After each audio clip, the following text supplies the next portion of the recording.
She bullied my daughter-in-law and tried to take my grandchild. Have you ever watched your family start to fall apart piece by piece, and no matter what you did, you couldn't stop it? That's me. Have you ever watched your family start to fall apart piece by piece, and no matter what you did, you couldn't stop it? That's me. And the reason? My son's fiancée, whose behavior has turned my family upside down, pitted brother against brother, and even dragged my granddaughter into the chaos. For context, I'm a mother of 3 boys, Luis, 32, Sirill, 27, and Jaime, 22. We're a very close-knit family. Jaime, the youngest, is married to Lucy, 20, and together they have a 2-year-old daughter, Lety. They live with us while Lucy finishes school. They are sweet, hardworking, and wonderful parents. Honestly, I couldn't have asked for better housemates.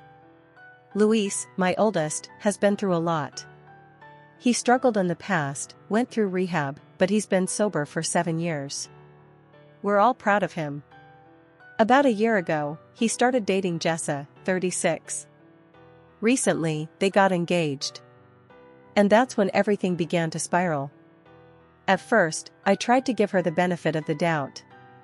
I didn't want to be the cliché, controlling mother-in-law. But Jessa's attitude toward Lucy, my youngest son's wife, was beyond cruel.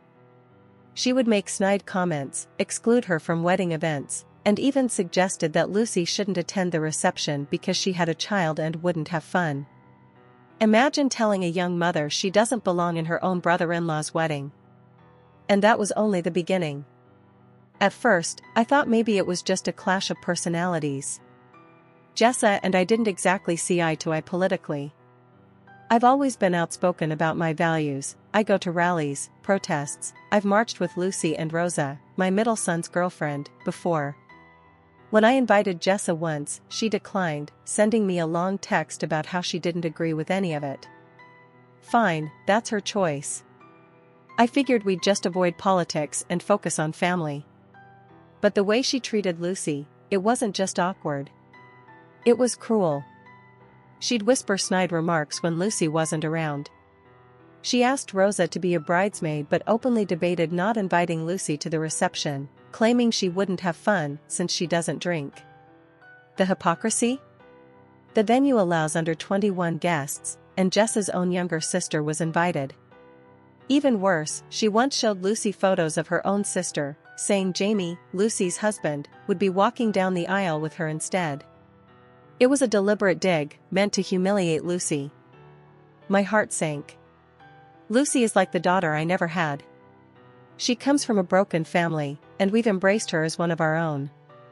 Seeing her treated as less than hurt me more than I can describe. At first, I stayed silent. I told myself, it's their wedding. Don't interfere. But every word, every exclusion, built tension. My husband advised me to let it go, not to let politics or personalities divide us. But deep down, I knew this was more than politics. This was bullying. And then came the rehearsal dinner fiasco. It started with a simple text. Jessa messaged me, asking about the budget for their rehearsal dinner. Normally, this wouldn't be an issue. We've always supported our sons equally in big life moments, college, rehab, weddings. We'd even set aside about $10,000 for each of them for weddings or honeymoons. But Jessa didn't just ask about a dinner. She sent me a contract for a venue, minimum $11,000. And here's the kicker, they weren't even planning to rehearse. They just wanted the dinner. My husband said we should let it go, that money wasn't worth the fight. But to me, it wasn't about the money. It was the principle. Why should we fund extravagance for someone who openly disrespected Lucy and excluded her from the celebration? I swallowed my frustration and invited Luis to lunch. I didn't want him to think I only cared about the money, so we talked about other things first. But eventually, I asked how wedding planning was going. His response? A shrug. You know how it is. When I pressed gently, he turned defensive. He thanked me for the rehearsal dinner help, but then, out of nowhere, he exploded about Jaime. Luis called his younger brother selfish.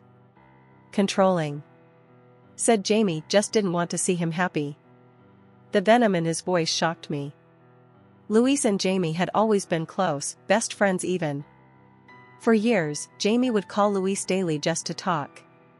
But now? Hatred. I sat there in shock, listening to my oldest son tear apart my youngest. My heart broke. And that was when I realized, this wedding wasn't just a celebration. It was becoming a battlefield. I thought things couldn't get worse after that lunch. But they did. The tension between Luis and Jaime reached a boiling point one evening in our garage. My husband was outside with Jaime and little Lety when Luis came by. Words turned into shouting, shouting turned into shoving, and before anyone knew it, my sons were physically fighting. My husband's first instinct was to grab Lety and rush her inside. Thank God neither Jaime nor Luis was seriously hurt. But the image of my two boys screaming at each other, fists flying, while my granddaughter stood nearby, it's burned into my memory. From that moment, my husband told Luis he was no longer welcome in our home. Luis accused us of taking sides, but what else could we do? He attacked his own brother in front of a child. I wanted to believe that would be rock bottom. That maybe, after a cooling off period, they'd find their way back. But then came the night that broke everything. During a family gathering, Jessa got drunk. She found out Lucy had smoked weed once or twice at parties instead of drinking. And she exploded. Accused Lucy of being an unfit mother. Said she was endangering her child. Even claimed that Lety would have been better off adopted by another family. That was the knife in the heart. And just when I thought Jessa's cruelty had reached its peak, the phone call came. A few days later, the knock came at the door. It wasn't a neighbor. It wasn't family. It was CPS, Child Protective Services. Someone had made an anonymous report claiming Jaime and Lucy were unfit parents. That they smoked, drank, endangered their little girl.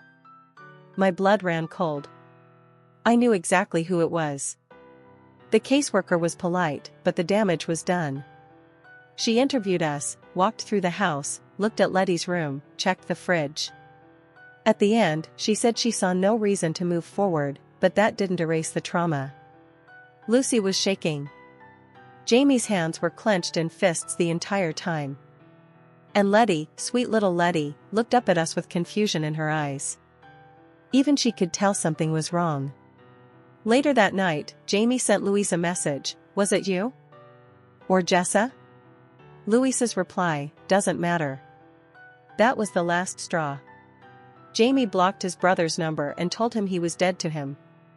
Sirill, my middle son, the peacemaker, wanted to walk away from the wedding too. Rosa already had. But he stayed in, just for the ceremony, not the reception. He said he didn't want to anger Luis more. He was afraid of what they'd do next. And I had to face the truth. My family, once so close, was shattered. Not by strangers. Not by fate. But by the choices of my own son and the woman he chose to marry. Reddit, I'm broken. I love all my children. I would give Luis a kidney if he needed it. But after this, after CPS was called on Jaime and Lucy, I don't know if forgiveness is possible. So I need to ask you. If someone in your family tried to destroy another sibling's marriage and risked taking away your grandchild, would you ever forgive them? Or is this the kind of betrayal you never come back from?